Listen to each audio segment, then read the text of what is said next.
today as we celebrate the Post-Disaster Mental Health Response Act and the work of confronting and treating trauma in the Massachusetts 7th and across our country. First, I want to acknowledge and thank the woman seated to my left who made this possible, Manya Chilinsky, a survivor of the Boston Marathon attack, who reached out to our office and first brought the issue to our attention.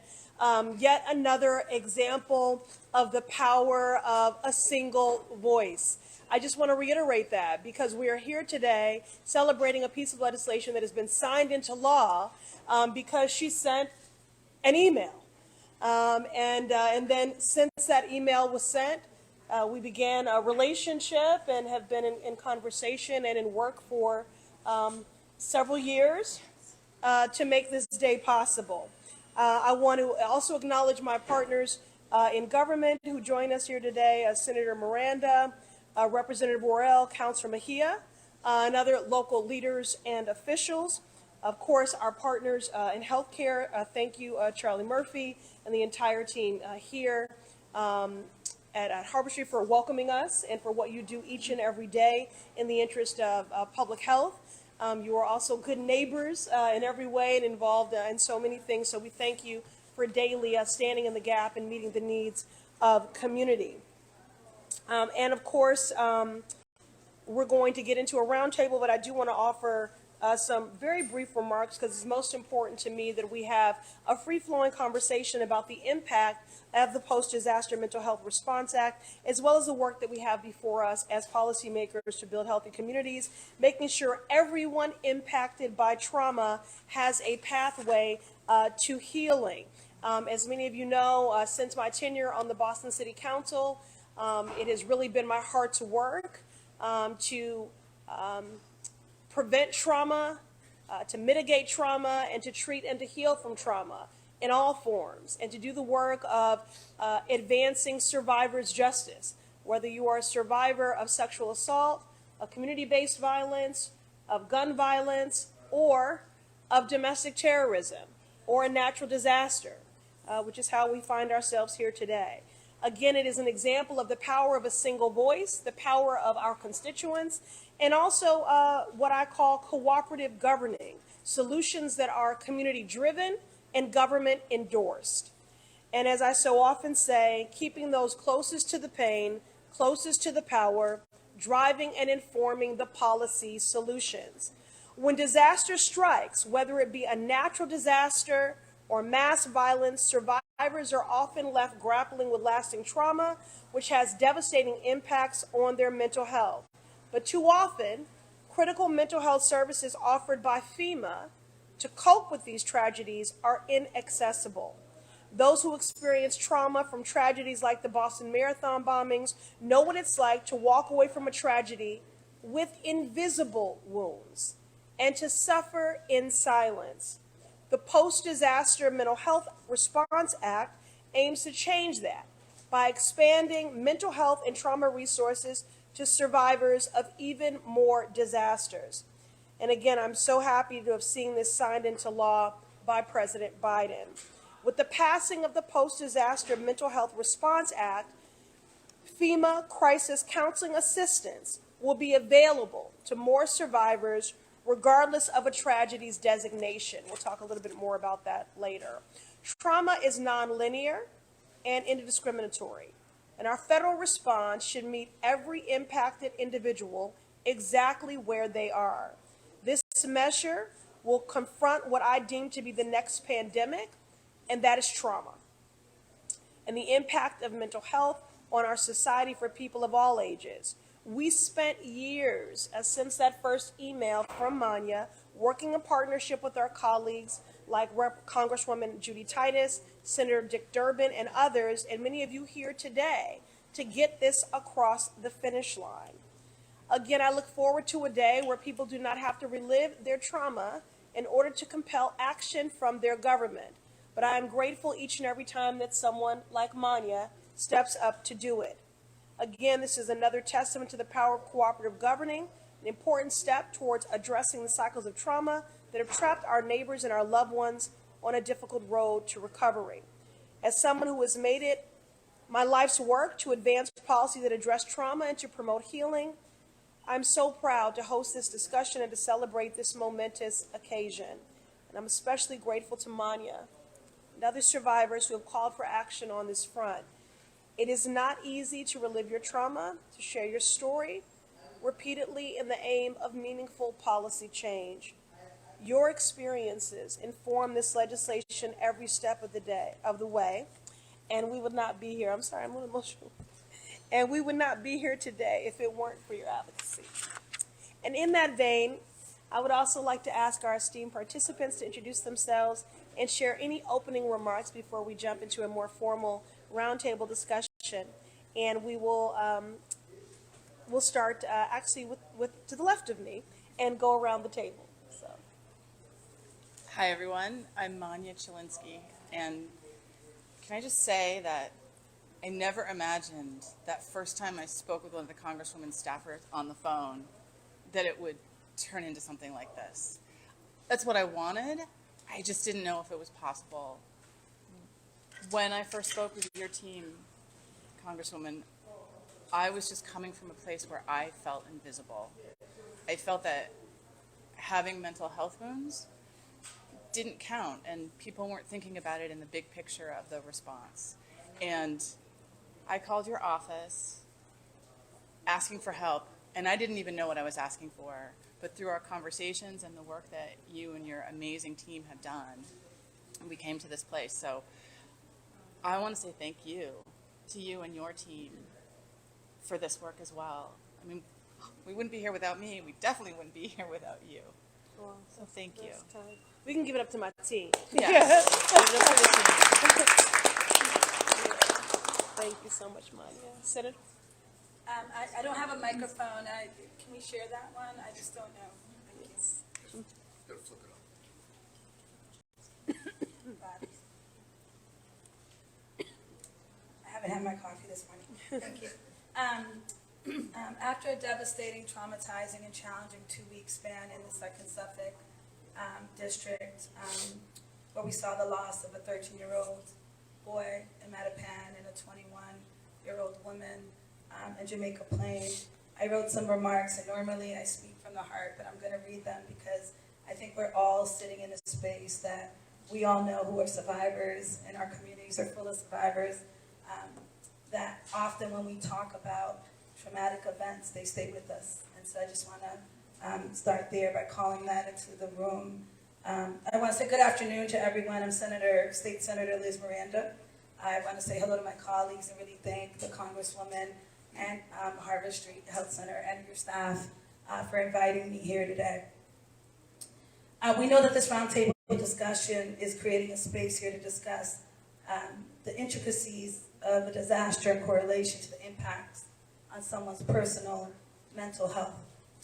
The passing of the Post-Disaster Mental Health Response Act will have a monumental impact, and we already are hearing about the impact today, for communities much like those in our district who need additional support to ensure that families and communities have immediate and life-saving resources in times of crisis. And although it's very simple, it's very monumental. It would amend FEMA's existing crisis counseling assistance and training program so that it applies to emergency declarations, that even if you're not a major disaster, you can still receive the mental health support for the impacted community. That's really important because just because something isn't designated as a major disaster doesn't mean it isn't major in a community. It has long-lasting impact. I'm a lifelong Bostonian. When the marathon bombing happened, even though it happened in the Back Bay, it was felt all over Massachusetts, and particularly in communities that had to go through that. And it impacted us all. We felt the pain of the families who had to say goodbye to loved ones, see their loved ones physically and emotionally harmed, and some folks were left behind. How we respond to crisis and trauma directly influences a person's ability to recover, and the Congresswoman mentioned to heal and meaningfully continue a healthy life. And that's what we want for our people in our communities, that they live a healthy life. And so I want to thank you all for being here this morning. We'll talk more, but I just want to call into the room that passing anything into law is a very big deal. So I just want to thank you, Manya, and thank the Congresswoman and your team for making this a reality here, not only for the 2nd Suffolk and the 7th, but also for the entire state of Massachusetts. Can't believe I'm supposed to follow that. Okay. Mine were written. Yes. All right, I didn't have extra help. I did, however, have nagging from a 19-year-old. It's almost as good. My name's Dr. Paige Shaw, and I am the Director of Behavioral Health at Harvard Street. I want to thank you for coming in and sharing all of this tremendous progress with us today and being able to bring it right to our community. And I also want to thank Charlie for offering me the opportunity to hold forth when he knows full well that I should not be allowed anywhere near a microphone. You're in good company. When I was thinking about what we needed to say, I had a lot of folks from here come and speak to me, and they said, "Are you going to talk about our patients? Are you going to talk about everything they need? Because there's so much that they need." And one of the things that you said just now that was really just so striking was this notion of trauma being the next, frontier for everyone to be addressing as a crisis. And, the folks that we work, the wonderful people who work here every day are wading through that as not a baseline, but somewhere way up over people's heads already. We're talking about multiply stressed folks with multiple generations of trauma. And so the crisis isn't coming. For us, the crisis is alive. And that wasn't even what I was thinking about when I was thinking about the things that I wanted to represent for Harvard Street, which is that I work with a wonderful, dedicated group of behavioral health clinicians. And we also have a robust training program. And these are people who really get the mission and who really understand what it is to deliver behavioral health integrated with medical health as part of improving the lives of the folks in our neighborhood and in our community. And so what I want to represent, because it's probably not going to get talked about, is the notion that our folks are also suffering. That's right. We've been carrying this load equally since the beginning of the pandemic, which was a tremendous crisis on top of other crises that afflict our community. And our people have borne up with an unbelievable amount of grace. But there's a lot of folks, particularly in my field, who left work in the community to go sit and do telehealth where it was quieter and more peaceful and easier than fighting with the insurance companies. So we have a laundry list of things that we would love to attack and think about sort of as we weave through how these things get funded. And I want to speak for one more group of people, and that is the trainees, the students, the pipeline that's coming up through the ranks, getting the training, spending hundreds of thousands of dollars, and incurring all kinds of debt so that they can serve in communities like this one. And we need to also think about them and make sure that that support and funding and thought and compassion also goes toward these wonderful individuals who are willing to dedicate their careers to building health in all areas of Boston and Massachusetts. And see, I cancel. Thank you, Dr. Shaw. Thank you. My name is Martin McDonald. I'm a survivor of the Boston Marathon bombing. And I suffered a traumatic brain injury from the bombing. And that was challenging enough, but in addition, I had some pretty significant PTSD as well. And that's something I really was not prepared for at all. And it kind of comes all at once. So I really appreciate all this. And I just want to add one thing. At one point, I did a support group at Spalding Rehabilitation Center, and it was both survivors and providers. And it was really eye-opening to me how much the burden the providers carry as well. So I really appreciate this and the support, and Manya and Congresswoman Pressley. And so thank you for this important work. Thank you. Thank you, Martin. Thank you. Hi everyone, my name is Samantha Palladini. I'm the coordinator for the Climate Resilience Hub program with communities responding to extreme weather, also called CREW. We are a young community in Cambridge looking to create equitable climate resilience by providing resources, information, involving climate action. I want to thank you so much and I'm so honored to be a part of this conversation today, and I'd like to bring the perspective of the natural disasters and interconnection between extreme weather and these events and the people who are affected by them directly before and also lasting after, involving mental health. Thank you.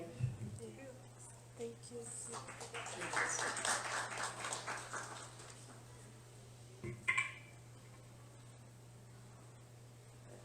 My name is Lynn Julie Fishy, and I too suffered a brain injury, so I wrote stuff down. Your life becomes full of post-it notes and everything written down. The Post-Disaster Mental Health Response Act validates and helps meet the immediate emotional needs. I'm sorry, Lynn, I'm so sorry. We want to be Closer? yes. Thank you. We want to make sure we're hearing everything because you so thoughtfully prepared it. Yeah. The Post-Disaster Mental Health Response Act validates and helps meet the immediate emotional needs of survivors of all types of disasters, equally and inclusively, by focusing on the one thing that unites us, our trauma. After I survived the Boston Marathon bombing with permanent brain injury, permanent hearing loss, permanent and severe neck and back and shoulder injuries, and what was now complex PTSD, I was unable to access mental health therapy promptly. I was also unable to access group therapy until 7 months later. And I'm grateful for the group therapy, please don't misunderstand, but I needed it on day 1. I needed therapy promptly and not 7 months later. And this is one of the reasons that my PTSD became complex and now chronic. This was only because our terrorist attack in my backyard, the finish line is pretty much in my backyard, of Boston's Back Bay, was labeled an emergency declaration by the president and not a major disaster.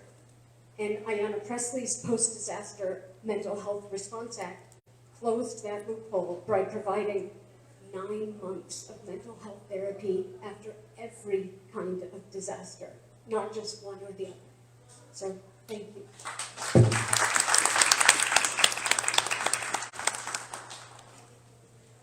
Good afternoon. My name is Maria Arredondo. Many of you might not know who I am, but I am too also a marathon bombing survivor. Most people know who my husband is. My husband is Carlos Arredondo, for those of you who know the man in the cowboy hat who assisted Jeff Bowman, who lost both his legs immediately after the bombings. I'm speaking on behalf of both of us. Prior to the Boston Marathon bombing that day, which was an activity that we included in our family for about 12 years with both of our sons, my stepsons and his sons, Alexander and Brian. My husband and I had experienced both as children, emotional and sexual abuse. We were both raised in poverty. However, I will say to about my husband that he was raised in Costa Rica, where poverty consisted of no shoes until the age of 2nd grade, when he finally got a pair of shoes that ripped off, and they smelled a lot, and that's what he had to wear at school. My husband left school at the end of the 7th grade because there is not enough food in the house to help his family eat, because he had two other siblings and his mom. Fast forward, Carlos and his former wife had 2 wonderful children, Alexander, the oldest, who joined the United States Marine Corps and was killed in action at the age of 20 in 2004. My husband reacted in such a way that he ended up setting himself on fire the same day that this occurred. My husband and I also raised his younger son, Brian Arredondo, who only 13 months earlier had taken his life here in Massachusetts.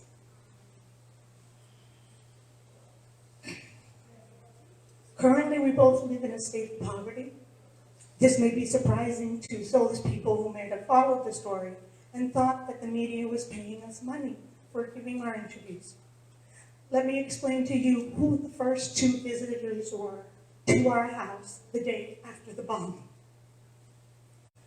The first were the Boston Police Department Investigation Unit. They thought Carlos had something to do with the bombing. The second visitors were the FBI, who also thought Carlos had something to do with the bombing. Carlos and I closed the door, looked at each other, and said, they're trying to pin this on you. We have to change the story.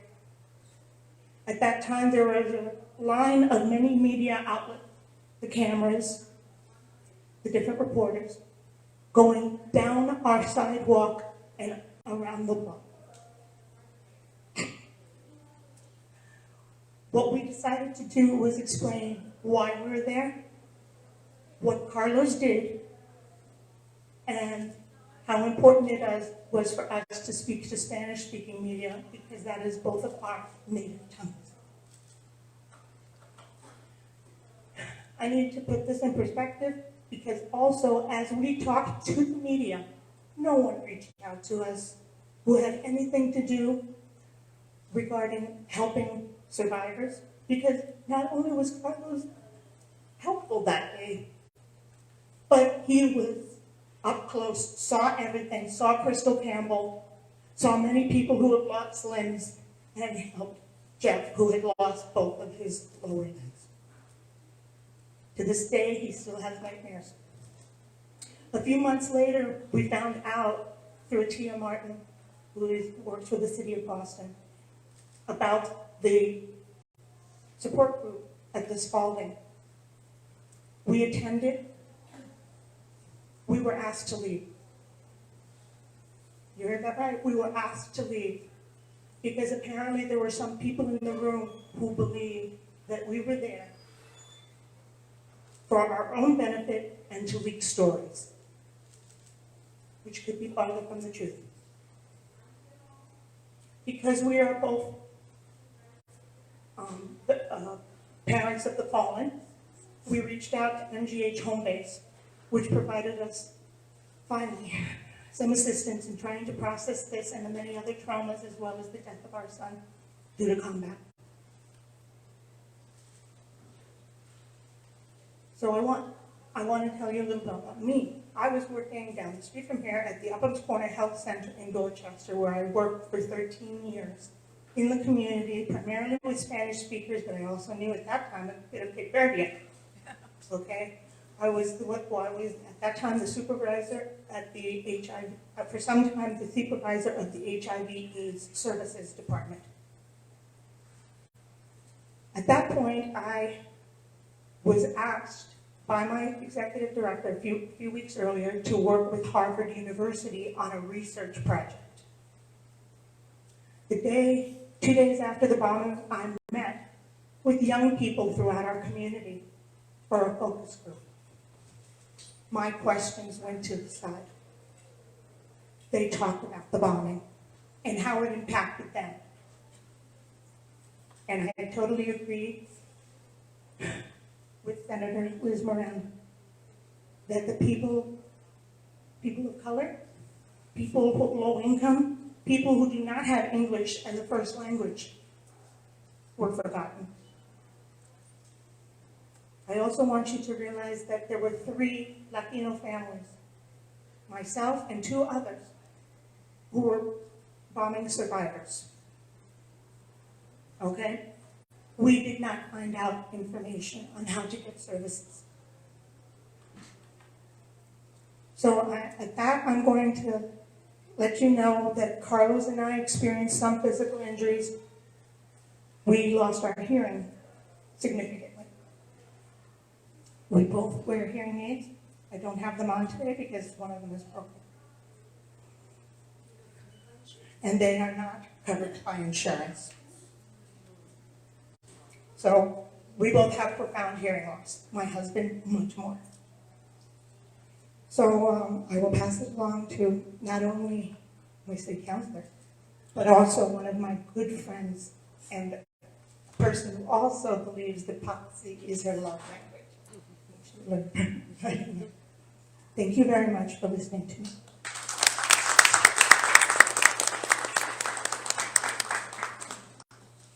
Thank you. So I just want to say before I even get started, I just want to thank everyone who has shared their story and their vulnerability and helped us understand the why we are all here, because we're all carrying something.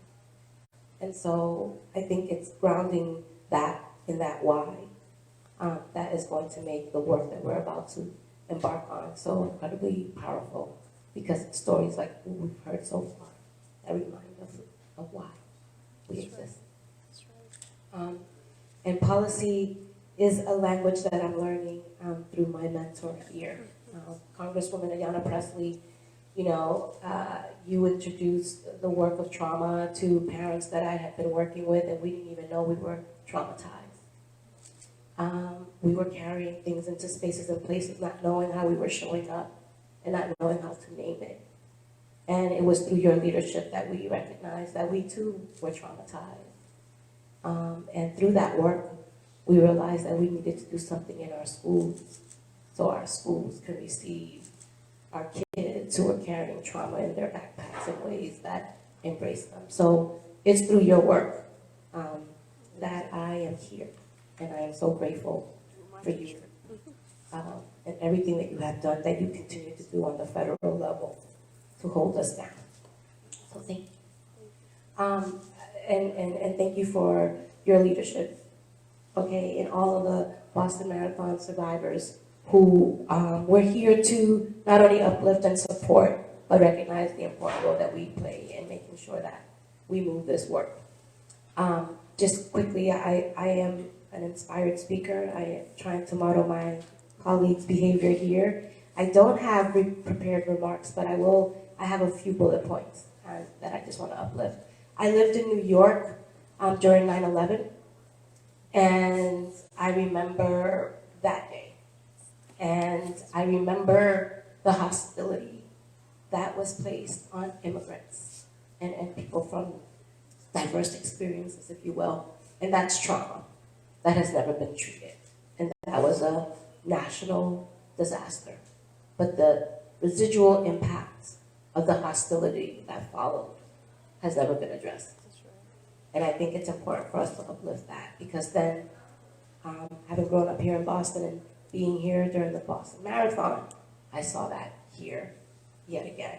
And Dorchester, Roxbury, and Mattapan, when the pursuit was happening, we were all traumatized by that chase and figuring out what was going to happen. So there's some work to do there in neighborhoods that are the casualties of the national disasters that we need to pay attention to.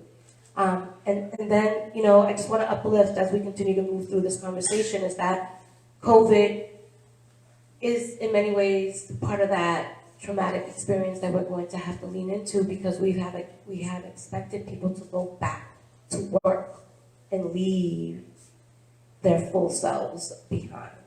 And that includes employers, you know, employees, families. We just have to really look at COVID as a natural disaster and how we're going to lean into that conversation. So I am honored to be here and to listen and learn, and more importantly, to understand and to share my commitment to the work of trauma. Having worked through my own, I think that Congresswoman Ayanna Pressley says it best, is that those who are closest to the pain need to be closer to the power, working in deep collaboration with the people who are living the realities to inform policy. And I am here for that. And I think that, you know, as an Afro-Latina and as a Dominican woman who migrated to this country, I really do believe that as we continue to have this conversation, we need to recognize that immigrants and our trauma needs to be centered in how we're going to respond, because we don't know how to. And so more resources need to be poured into that work so that we can feel okay saying it's okay not to be okay. And that we don't always have to be superwoman. So I want to just uplift that and carry that into this space as we continue to have this conversation. Thank you. Thank you, Councilor. Thank you, Councilor Mia. Thank you. Good afternoon, folks. My name is Charlie Murphy. I'm the President and CEO here at Harvard Street. Thank you, Congresswoman, for joining us and asking us to participate in this. It was great. I want to thank the Harvard Street staff who did a fabulous job getting it done. Your staff was excellent as well. Sophia and Eric made the call, and my team kind of jumped and pulled it together. Eddie from Uplands was supposed to be here up until about 5 minutes ago, so he sent his regrets. But it's meaningful in a real way. So when you call and ask a question, as we were talking about earlier, the answer is yes. What is the question? And that's how I responded on Thursday to this request, because it does truly mean a lot. And I just want to make, I guess, one editorial comment before I pass along. And it dawned on me as we started the Congresswoman and moving on and listening to the different stories. Too often, I would suggest, elected officials, and be transparent, I was one for many years ago, but too often elected officials are just vilified, right?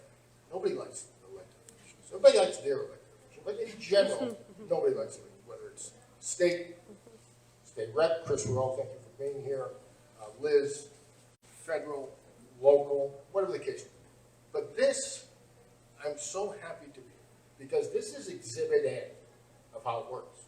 A constituent makes a phone call, the elected official listens, staff digs in, and the President of the United States signs the bill.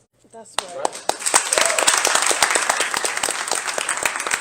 And this legislation is truly just transformational for, will be thousands of lives as we go on. But just the exercise, and I just hope people recognize that and acknowledge that, because it's not always the case, unfortunately, and you know that, and you know that. Anybody elected knows that, and that comes with the territory. You take your lumps and you move forward, but you still work and you still get the job done.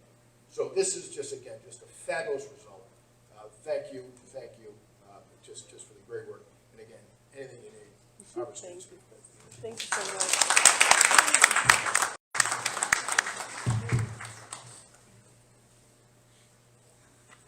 Yeah. Well, a lot was already covered here, but there's still so much more that I want us to try to confront, and my team here will keep us honest on time, because I know there's a press component, which I hope that as long as you can stay, you will. And, you know, President Murphy, you were saying that you're not usually, this isn't a typical day, and there aren't cameras here every day, but I wish there were.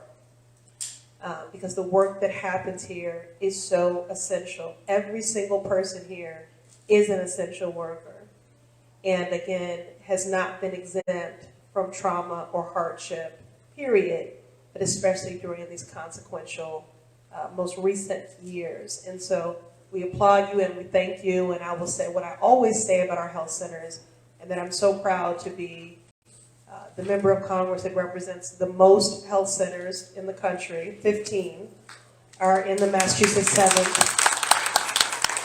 1 in 3 of my constituents receive their care from a CHC. And you do serve our most vulnerable and those representing often multiple marginalized identities, layered trauma. You are an incredible employer to the community, again, good neighbors, and our health centers are overutilized and under-resourced. And I will always fight for them. So again, thank you for hosting us today. I did want to throw out a couple of questions for the table. The first is, Manya and other survivors of the marathon bombing, and then also Samantha, if you would speak to, what is the current process in terms of how people go about accessing services in the wake of any of these tragic circumstances, and how will this improve that access? So my experience in the bombing was there wasn't a clear path for me. I didn't know where to turn for help. I ended up going to a meeting. That was to prepare for the privately funded victim compensation fund and to communicate with the community what that was going to look like. And they made it very clear in that meeting that people with mental health wounds were not going to be addressed. And I left the meeting because I felt like it was just one more place I was looking for help, and I was looking for information, and there either was no information or I was being told that was not something I could participate in. I managed to find my way, thanks to the Red Cross, to the Massachusetts Office of Victim Assistance, which I never imagined we had such an office. I never would have looked there because what happened to us was a crime. They were gathering services, and that's the way that I connected with the community and ended up meeting these fabulous survivors who I'm grateful to call my friends. And, you know, I think you guys can share your individual stories, but it just felt to me like I kept knocking on doors and kept saying, can you help me? This thing happened to me, can you help me? And at various places being turned away. I spent a lot of time looking at the media, like what are they saying? And they weren't talking about the mental health wounds. So it felt like if I was going to get help, I had to figure it out myself. And I'm grateful that I did, and I'm grateful that I have health insurance and was able to get some assistance through my doctor's office as well. But it very much felt like I was, what's that image of a duck, right? Like on the water, on the top of the water I looked calm, but underneath I was like, where do I go? What do I do? How can I get some help? And I'm grateful that I was able to find some of the right places, but I know many people that I met later who never found some of the resources that I found. So Mani, thank you for, and this is something I said in my opening, and I wanted to just reiterate, invisible wounds. Because the thing about trauma is that it manifests differently. It presents differently for every person. There's that primary trauma, and then there's secondary trauma. And then often in our response, we tend to create a hierarchy of hurt. And that is where you will see those inequities and that chasm really widen. Also on the point that you just offered about the looking okay at the top of the water, I want to say this is in some ways the challenge with the frame of something like Boston Strong, which many derive great inspiration from and were emboldened to persevere. However,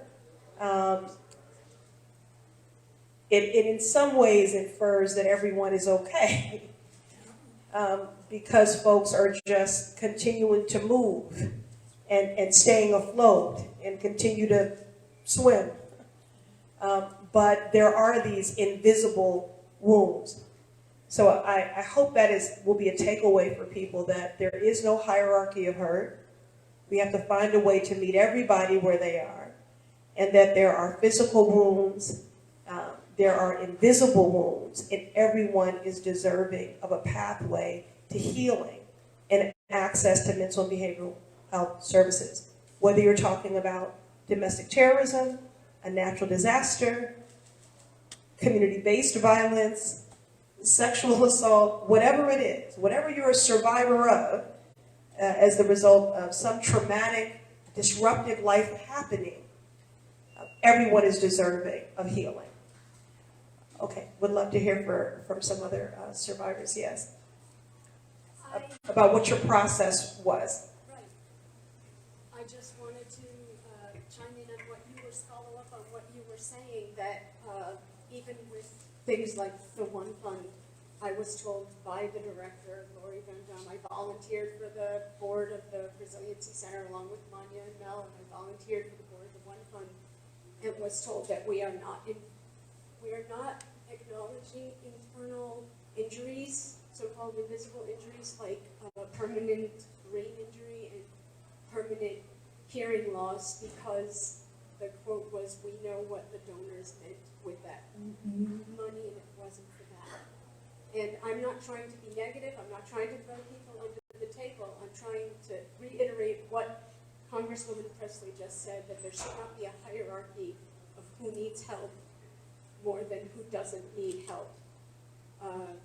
Even when I went to the emergency room, and there's no need to name names because it doesn't matter, USA emergency room anywhere, I sat there for 7 or 8 hours, and all they offered me was a priest. And that couldn't help me at that time. I needed medical help, and I was sent home, and all that was written on my discharge papers was the word anxiety. That's it. And I just survived a terrorist bombing. I am now diagnosed with permanent brain injury and permanent hearing loss and neck and back and shoulder injuries and complex PTSD and all this other stuff. But that took years to get those diagnoses. And even with volunteering with the Resiliency Center, we tried so hard to give so much to so many, and we still weren't getting access to the services that we need. I found out about the support group on Google, which isn't how we should be left to find out where support is. And even through finding out the support group on Google, I was so petrified by that point. You have to remember, living in the neighborhood where I do, there were armed guards in front of every major building, including mine, so I had to excuse myself by someone with an assault rifle every day. The Copley Square was just a mass, a sea of press and memorials. To get to my EMDR therapy, I had to walk through a tour group of people who put the site on a paid promotional tour, and they bus people in every day. They would bus loads of people. I had to push through just to get to a grocery store or wherever, and it just shouldn't be that way. Our trauma was fresh, and we needed help, and the press couldn't. The press is very useful, and I have the utmost respect for the press, but they could not provide mental health therapy, and they should not be expected to. And even finding out about the support group that Mel was referencing, I still couldn't get there because I was afraid to get alone in a cab with a man and take the cab ride. And the city said there's no funding, there's nothing in place to get you to the support group that's out at Spalding Rehab. And I'm sorry. And I was sorry too. We were all sorry. But now I'm hoping that this act will close that loophole and have a way for survivors who are still traumatized to get to the actual resource, even if they can find out it's available. But even better, I hope that there is some way that the city can put out some kind of announcements through the news, the newspapers, the internet, to give survivors a path to access those resources, because we had never met each other. We had nobody to ask. We didn't know other survivors yet. I mean, now it seems in hindsight, everybody's going, well, couldn't you pick up a phone? Hey, well, call who? I mean, you have a new brain injury and you're so messed up, you're not thinking, call Congresswoman Pressley. Not at that point. You're just freaked out and afraid to leave your apartment. So I hope that this provides a path where there is something in place that's standardized to help people access in a timely fashion. Thank you. I do want to just make sure we're being balanced, so if we can just hear from, just because we're going to run out of time, and I do want to, they're giving me a sign here. So I would like to hear also, since you all have referenced this support group that was both providers and survivors, would love to hear from, providers as well about what you have seen up close and personal in terms of people's ability to access, how we can better support providers as well, what difference you believe this will make. While you're meditating on that, I do want to hear from Samantha, because I want to hear about natural disasters and what you have seen and what the impact of that has been and how you believe this will be helpful. Thank you, and I appreciate hearing everyone's stories and ability to be very vulnerable.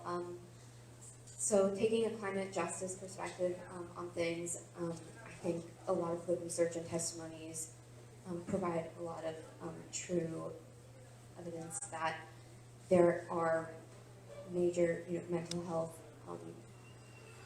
effects from these events. Coming from a case study after Hurricane Katrina, on average, like 50% of survivors dealt with anxiety and mood disorders, and adults and children were dealing with depression, and a lot of the things about climate change is we can't always predict when these things are happening, though we do have a little more information in comparison to like the Boston Marathon, where there's no way to predict that from happening. So definitely just utilizing what we know, all of the research and science and information about climate change and how we can prepare and respond for this. Crew has held a climate preparedness week in September, and a lot of our hubs have held events about focusing on mental health in regards to a changing climate and the relevance. We also, in regards to the hub program that we're working on, it's helping people prepare and respond to these extreme weather events that are extremely scary, and like if there's any way possible to get people prepared and have that information so to prevent these traumatic situations, though there is so little we can control about that. We're working on taking those measures and getting the information out there to people. Samantha, just could you one more time offer those sobering statistics around anxiety and depression in the wake of Hurricane Katrina and other extreme weather events? Oh, Could you just say those statistics again around what are the numbers Yes. suffering from anxiety, depression? Okay, so 49% of people of survivors experience anxiety and mood disorders. 1 in 6 people developed PTSD after the event, and 45% of children and 54% of adults developed depression. And none of them were any of them able to access mental or behavioral health services? Sort of what will be the impact of this act? What difference will it make? Oh my gosh, this bill would definitely carry a lot of weight and make mental health services more accessible, especially if there are going to be more extreme natural disasters in the future, and getting these it sounds like getting these things available to people as soon as possible seems so relevant. I think a lot of the statistics are saying that we need to listen and make sure that we're addressing all of these people in an equitable fashion. Thank you, Samantha. Dr. Shaw, is there anything you wanted to offer from a provider standpoint in terms of the trauma that you see every day, either from providers and survivors, and how we can better support? So Harvard Street is fortunate if we have a relationship with the Neighborhood Trauma Team Network in Boston. I don't know how familiar some of our folks here might be with that, but in the Grove Hall area, we're represented by a group of community partners who are our boots on the ground folks. And when any kind of crisis happens, they show up and they work the relationships. So they talk to, if the school bus went by, they go over to the school, they see how the kids are doing. If it was outside, if something happened and it was outside the business, they walk into the business and they see how people are doing in there. Do people need any kinds of supports, including, we're second tier in this relationship. So we are the the folks who take the phone call when they say, we have someone who's been adversely affected by trauma and they need behavioral help. And that's when we step in. And I remember going to the first meeting that we were called to when we had joined the network. And I said to one of our community partner folks, I said, why doesn't anybody know about you? And he kind of shrugged at me. He said, well, we're too busy doing the work. I mean, I really think that what is paradoxically fortunate here is that in the wake of daily, routine, traumatic events, you have these marvelous individuals who did not wait for someone to come and fix it or figure out how it's supposed to be done. They just started doing the work with the people. They started developing the relationships. When they needed something more professional, they came to someplace like Harvard Street. But those, the things that do need to be done in order to make those connections so that they are established enough so people know that they're there and they can go to them, because I fully agree, the ability to get any kind of behavioral health, and this is across the country, this isn't just in Massachusetts, where frankly we're kind of fortunate, because even though we can't find providers for everybody, because we cannot find enough people to cover all the people who desperately, more than 100% need a range of supports for as long as they are necessary, with the kinds of competencies that meet the precise need as it arises. It's not there. Dr. Shaw, can you, and then we have to Sure. transition in a moment. I'm going to give Representative Worrell an opportunity to say something, and then we'll hear from Melinda, and then we have to transition, and we got to do all this probably in about 6 minutes, okay? But no, Dr. Shaw, no, what you're saying is so important, and I was wondering if you could just quantify, like, you know, what's the average wait list, or, you know, things like that, so, because I don't know that people really appreciate when we say that you can't meet the need, you know, Right. what we're really talking about. My wait list right now for testing is about 30 people deep, which isn't terrible, but it could be months. My wait list for therapy is longer, so it could be 75 people, and it's variable because if I don't have enough availability of a Spanish-speaking provider, and I have someone who only speaks Spanish, they are waiting longer. If it's some kind of special, if it's someone who wants someone to work with their children or something, say ADHD or autism, something that's more specialized, I need to wait till I have the right person. Got it. And we do refer people to Project Interface, which is out of William James College. I don't know if people are familiar with that. I try to spread the word for that in as much as I can when people are trying to find providers and calling their insurance companies. And I don't like relying on insurance companies, but they are also, you know, they've got people sitting there phone banking trying to find providers for people. Like they're trying to make those connections. So we don't have a robust system where you can connect the right provider to do the right work with the person in the moment that it's needed.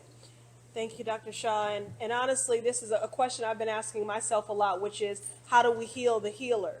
Because as we continue to hear, you know, devastating numbers of an increase in doctor suicide and depression amongst providers, burnout, you know, people leaving, you know, a calling that they've answered and dedicated their whole lives to, especially on the heels of COVID and just the many layered traumas that we're navigating, we are going to have a conversation about how we support providers, how we heal the healers, you know, at every level.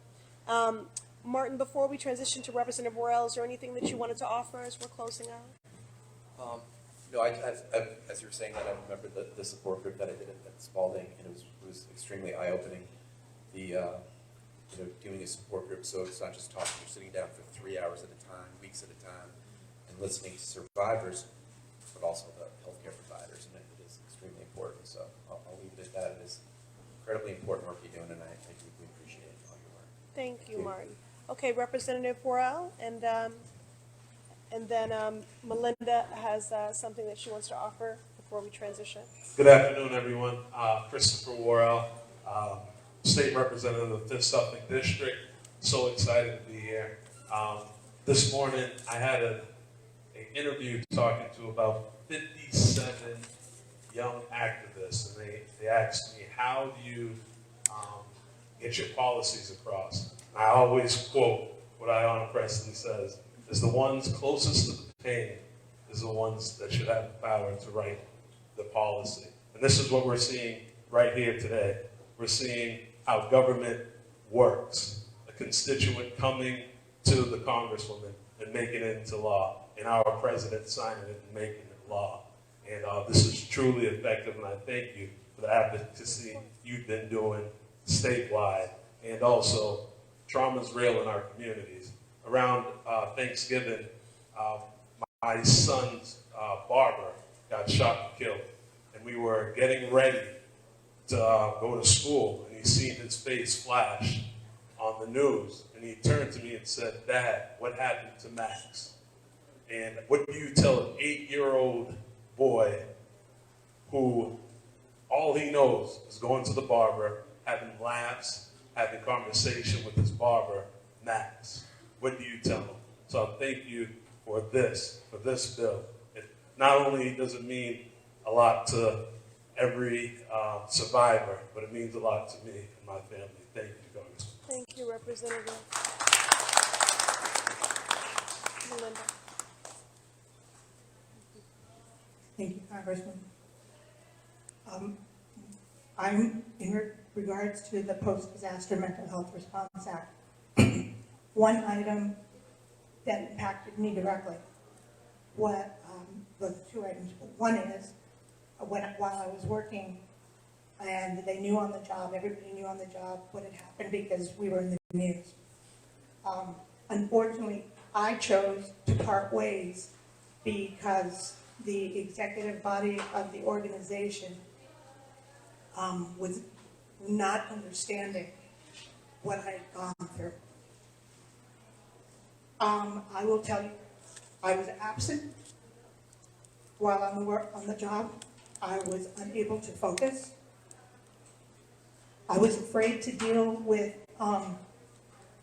the patients or people who would come in who required speaking to me because I was feeling not just insecure, but exposed.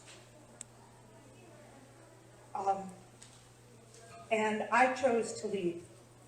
However, if I had had the opportunity, and I did ask the human resources people at the very end, why couldn't I go on a sabbatical or some sort of way to get better and come back? And I was told, since you've already put in the paperwork for leaving, that's not possible. Now, in my opinion, an act such as this should also think about how people are dealing with their livelihood and jobs. I mean, I was not eligible for unemployment. Eventually, people from the Resiliency Center told me to apply for disability. And that really helped a lot to be able to have some money coming in. So that's one aspect of it in terms of thinking about if this act, because this was only 7 months after the bombing, so in terms of time, it would have fallen under that, thinking about jobs. The other part of me was very much impacted by COVID. At the same time that my husband was away when COVID started, and honestly, I've had to take it. I've had to do it alone. He's gone back and forth to Costa Rica several times because we lost family members to COVID. We lost 3. Not even thinking about how many people who I was very close to who were taken from us, from me, due to COVID. And at the same time, when I don't know why it happened, it's in God's hands, there was a shooting on my street. And of course, I follow all the shootings in the community. That was part of my job. So it's like secondhand. But I reached out to Julia because that was the summer of firecrackers. For those of you who live in the city, you know what I'm talking about. And they're not just little firecrackers, they're the little swirlers. I'm not talking about that. I'm talking about these things like M50s or whatever they're called. And those were the sort of things that were inside the bombs. So they sound like the bombs. And they were happening everywhere. I swear I could hear them down on my street. Okay. And I couldn't sleep for a good 2 months. I had to have my windows taped shut and put like extra soundproof stuff on it. It was terrible. And we went back and forth, and we tried to do things within the city, the people who were impacted along with the city. I'm glad it's passed, but I always worry about it happening again. As it is the 4th of July, and I do not like each other or any other towns with fireworks. Yeah, it was terrible. And I did not know after the bombing that if I went on the 4th of July to the Esplanade, which was during the day, you didn't expect any firecrackers during the day, right? That cannons would be going off. Okay? Thank So, you, Melinda. thank you. Thank you.